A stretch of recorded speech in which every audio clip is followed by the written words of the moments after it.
সিপিএমের নেতাকে ব্যাপক মারধর, রাস্তায় ফেলে বাইক থেকে টেনে হিঁচড়ে লাঠি বাঁশ দিয়ে ব্যাপক মারধরে আহত সিপিএম নেতা দিলীপ দাস। দফায় দফায় দুবার মারধর করার অভিযোগ বিজেপি কর্মী নেতাদের বিরুদ্ধে। অরিন্দম দাস, সুশান্ত দাস এরা বিজেপি কর্মী। অভিযোগ, বিজেপির বিরুদ্ধে কুৎসাচার করছিল দিলীপ দাস চণ্ডীপুর এরিয়া কমিটির শাখা সম্পাদক। চণ্ডীপুর থানার অভিযোগ করা হয়েছে।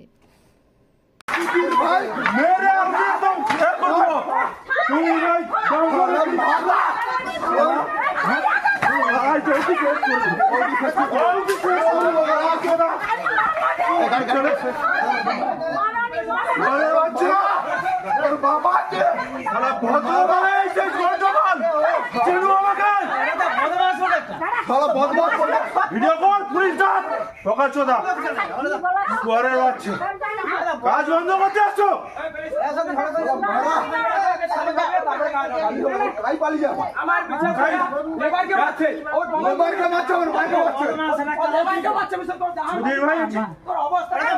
বড় দাদাগিরি হতো তুই,